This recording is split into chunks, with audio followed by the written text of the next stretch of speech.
sama-sama tahu Rasul kita Muhammad SAW hidup dalam masyarakat yang serba beragam ras, status, hingga kepercayaan. Oleh karenanya, jika kita berbicara mengenai toleransi, Nabi Muhammad merupakan tokoh yang sangat menarik untuk kita bahas. Halo teman-teman, Assalamualaikum warahmatullahi wabarakatuh. Pada episode ini, saya akan menceritakan mengenai toleransi pada zaman Nabi Muhammad. Perjalanan dakwah Nabi Muhammad tentu saja penuh dengan rintangan. Di awal-awal sepak terjangnya sebagai seorang Rasul, Nabi Muhammad merangkul segala golongan dan kalangan yang ada di Makkah, mulai dari laki-laki dan perempuan, pembisnis hingga budak, tak peduli warna kulit atau dari suku apa mereka berasal. Hal yang dilakukan Nabi Muhammad itu tentu saja bukan sebuah kebiasaan di masa itu, mengingat di saat itu intoleransi benar-benar masih kental. Tiap kabilah atau suku-suku banyak yang saling bermusuhan. Budak dan tuan pun tak bisa duduk sejajar. Apalagi Nabi Muhammad merupakan seorang bangsawan di Makkah. Tak seharusnya ia banyak-banyak berbaur dengan golongan budak yang sangat dipandang rendah.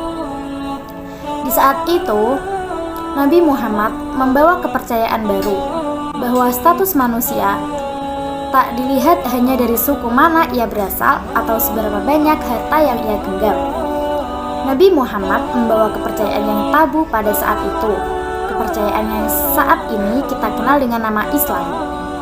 Dalam Islam, kedudukan manusia dilihat dari ketakwaannya, hal yang bisa diusahakan dan dimiliki oleh semua orang dari seluruh golongan. Hal ini tertuang dalam Quran Surat Al-Hujurat ayat 13 yang bunyinya, "Wahai manusia, sungguh kami telah menciptakan kamu dari seorang laki-laki dan seorang perempuan, kemudian kami jadikan kamu berbangsa-bangsa dan bersuku-suku agar kamu saling mengenal. Sungguh yang paling mulia di antara kamu di sisi Allah ialah orang yang paling bertakwa. Sungguh Allah Maha mengetahui dan juga Maha teliti." Dengan moto toleransi itu, Nabi Muhammad berhasil menggait bermacam pengikut dan bermacam status dan golongan pula.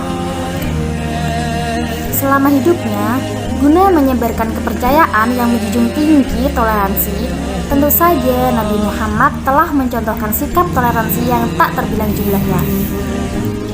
Kali ini, saya hanya akan menceritakan satu kisah yang menurut saya menarik untuk diceritakan. Begini kisahnya.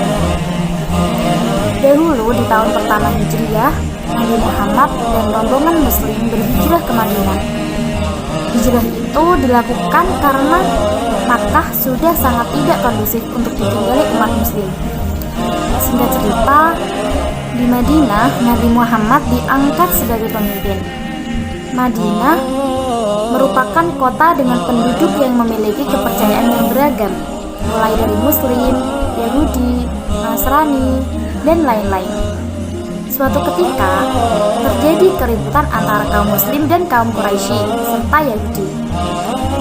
Guna mengatasi hal tersebut, Rasul menawarkan solusi dengan membuat piagam Madinah untuk mencari kedamaian dan ketentraman kehidupan di masyarakat. Salah satu poin dalam piagam ini yaitu untuk memberi kebebasan kepada kaum Yahudi menjalankan agamanya. Tetapi mereka tetap harus mengakui otoritas Nabi Muhammad di kota ini dan bergabung dalam kelompok pertahanan apabila ada keserangan dari luar. Kaum muslimin pun wajib menjamin keselamatan Yahudi di Madinah. Pada pasal 16 di Piagam Madinah tertulis, "Sungguhnya orang Yahudi yang mengikuti kita berhak atas pertolongan dan santunan, sepanjang kaum muslimin tidak terzalimi dan ditentang." Piagam Madinah itu tentu saja menjadi keputusan kental toleransi di zaman yang maraknya intoleransi.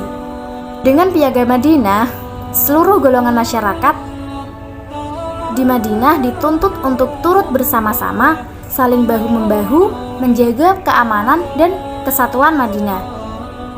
Itulah salah satu contoh toleransi yang dicontohkan Rasulullah. Lantas, beliau menjadi suri tauladan bagi umat Islam dalam berbagai hal. Bahkan, Allah berujar di surat Al-Ahzab ayat 21 yang berbunyi, "Sungguh telah ada pada diri Rasulullah itu suri tauladan yang baik bagimu, yaitu bagi orang yang mengharap rahmat Allah dan hari kiamat yang banyak mengingat Allah." Sekian kisah toleransi yang pernah dicontohkan Nabi Muhammad.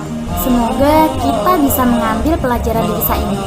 Sampai jumpa di episode yang akan datang.